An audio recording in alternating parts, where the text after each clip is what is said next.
Ugh, we're here. I'm fine. Everything's fine. Today's a good day. It's bittersweet, but it's a good day. And I just want to thank everybody for being here this morning. So bear with me. I have some things that I certainly need to say, because there's been a lot of questions this morning as to why now, what are you doing? And I want to explain that. I owe that explanation to everyone. We've been planning this day for quite some time now. I know it might come as a surprise, but this has been probably about 2 months in the making. And here's why. So this week, the City Council, our legislative body, has an item on their agenda. It's called the year-end resolution. It's a customary, it's usually a mundane report that is voted on after each of the fiscal year ends. It's the mechanism by which we officially close all the books from the previous year, and we are able to start our audit process after that. Everybody from the tax office loves that. Right, Cheryl? This year, it's going to be more than just a routine vote this year, happening tomorrow night. And it's why I needed to couple it with my announcement this week. I'm doing it because this is the first time in 11 years that the City of New Britain will finish its fiscal year on an exceedingly positive and strong fiscal note. It's for the first time.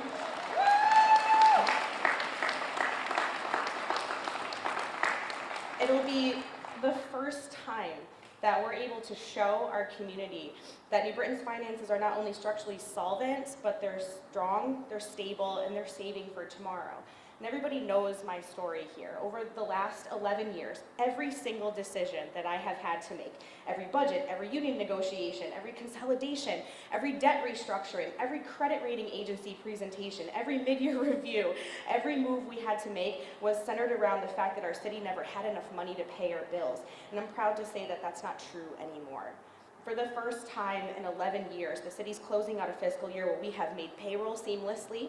We've made our debt payments, we're keeping our obligations to our employees and retirees, we're fully funding our pension and healthcare systems, and we're continuing to make large-scale investments in our infrastructure, schools, and people. And most importantly, we're doing that while saving so that we don't have to increase taxes and should not have to increase taxes on our people for the foreseeable future.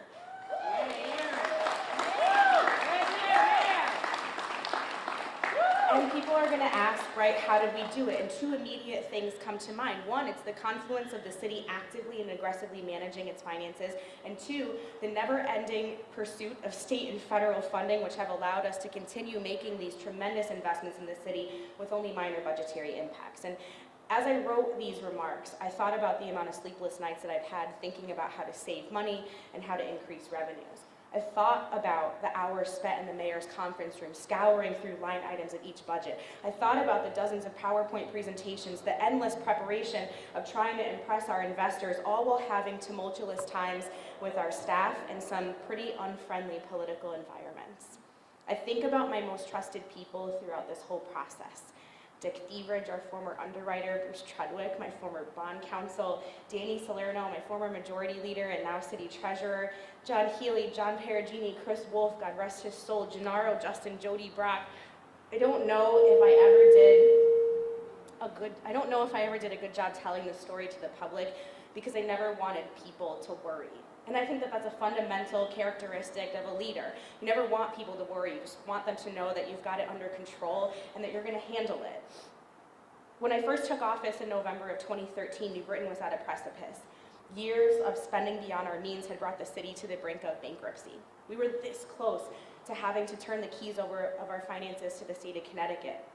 Those times when we weren't going to make payroll, we had to issue tax anticipation notes because we weren't going to have enough money to pay our bills. There were times where I scratched my head thinking, how could anyone let some of these things happen? How could we get to this point? Is it even financial malfeasance? I'm still shocked to this day that those things were allowed to happen. And let it be a lesson for everyone here that's in a leadership role that all it takes is one bad budget to screw up a town for decades. That's why it's really important who you vote for and who you put in office to take these leadership positions on. And in the beginning, I surrounded myself with municipal finance professionals. And after 11 years, I became one myself. One of the most important parts of this job is that it requires integrity and honesty, because if you don't have that, especially in your budgeting process, It'll take you 11 years to fix it. 11 years, 2 massive nationwide financial crises, a worldwide pandemic, and here we are now. We're coming out on top. And that's my legacy here. Yes. Way to go. Yes. There are certainly some who have been critical of my efforts, but I sincerely doubt they'd ever be able to do what we've done here over the past decade. It's a legacy that I'm proud to leave behind for whoever comes next to lead our city. It's a legacy that will be talked about for many years to come, and a legacy that I will be turning over to a new mayor next year. I'm here today, obviously, to share with you that I will not be running for mayor of the city of New Britain in 2025. After 12 years, we've completed our mission here.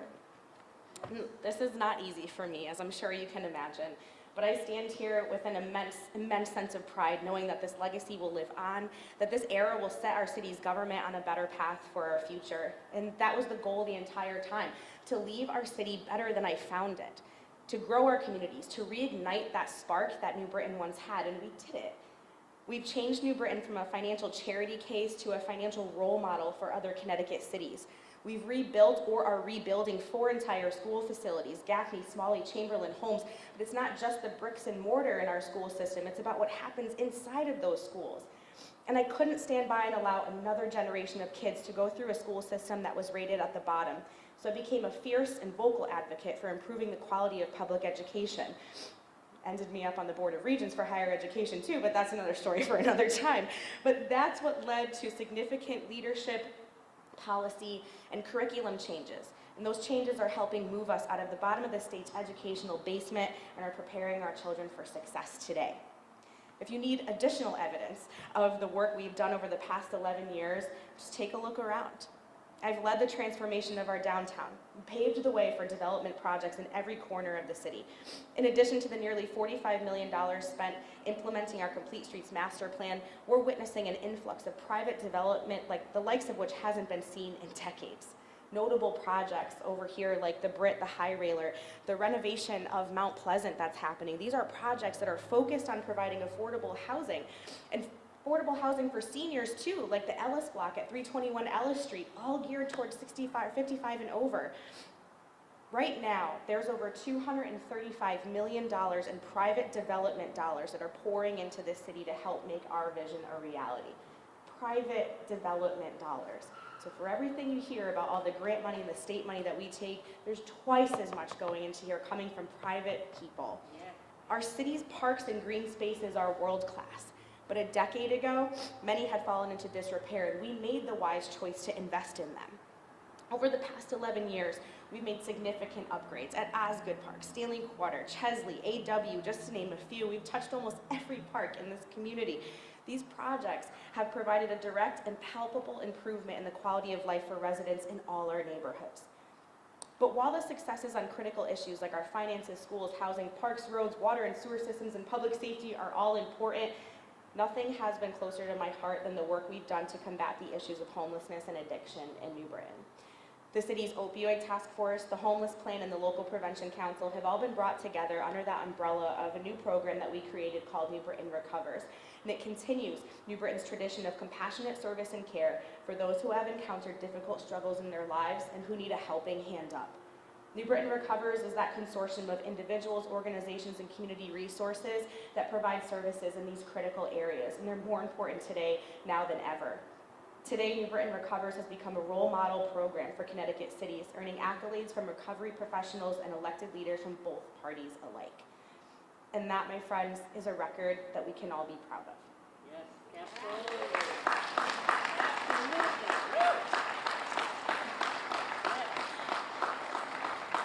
Now, of course, I'm not walking away at this very moment. I still have over a year's worth of work to complete, and my foot will remain on the gas pedal until our final day here. But at this time, it's only fair that I announce my intentions to all of you that for the first time in 11 years, instead of prioritizing our city's future, I can prioritize my own. Yes, yes. And well deserved, well deserved, well deserved, yes. And I don't know what that is at the moment. I truly don't. But I know that I can't effectively do that without closing the door on my time here as mayor. I was 26 years old when I got elected. I'm still 26. I was elected at 26 years old, and this city took a huge chance on me and my team, and we didn't shrink from that challenge. Along the way, I grew just as much as our city has and as our city did. I mean, figuratively and quite literally, for every new development in the city, there was a new development in my life. Getting married, thank you for everything.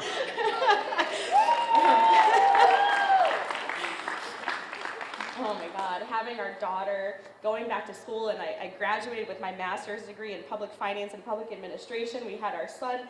Each one of those groundbreaking moments for this community in my life came along a groundbreaking moment for our community.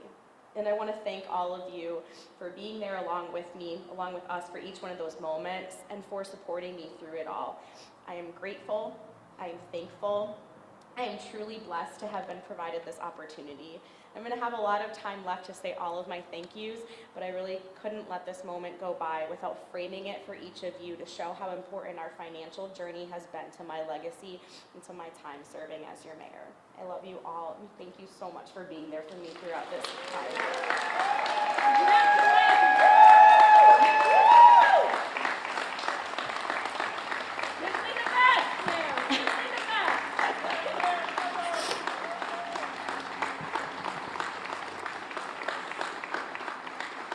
I'm happy to take any and all questions about me running for governor now. Go ahead. I'm ready. Is it gonna happen? I genuinely don't know, Angelo. I know that I'm certainly, the pieces are coming together, but I know that I have to look at that and take that very seriously. It's not something I just want to jump into.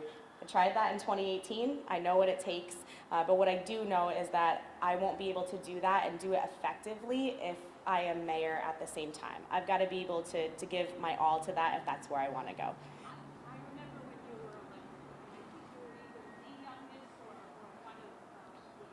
Yeah. From the history of politics in this town. A lot of people want to know what your future is. Is it time for you as a Republican to take the party somewhere else? I think, I've never been anything other than a registered Republican. I've been loyal to my party since day one. And I think that came with me having to convince a lot of people that it's okay to vote for a Republican, even if you're not. And we've been incredibly successful at that, showing a different way. And I think I've made a mark for myself on that. I was never, a line tower. I always kind of, went back and forth. I've been pretty moderate and think that's pretty defining for me, but it's I'll say who raised me in politics too. My first boss, Congresswoman Nancy Johnson, my second boss, Governor Jody Rell, both very moderate Republican women, and they helped shape who I am. So I think that if I am to continue in my political journey, that will certainly be at the forefront of my mind too.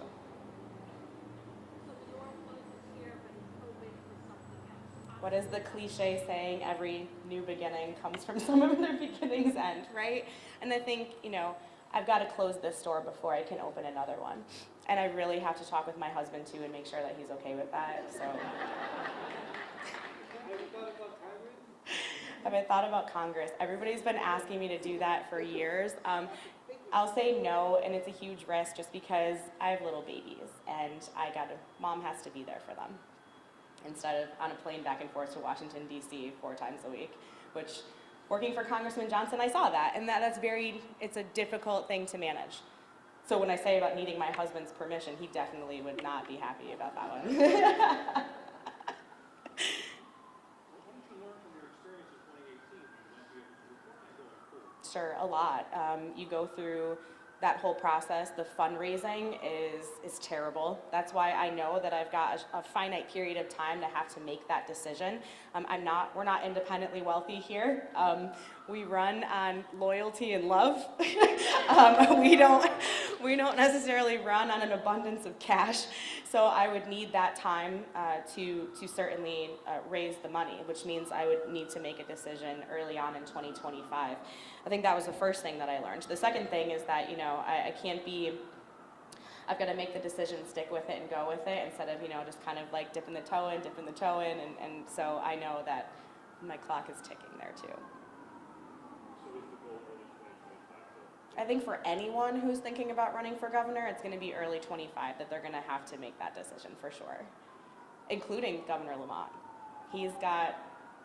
The clock is ticking for him too, because there's plenty of people that are interested on his side as well in that position. Good. Thank you all so much. I love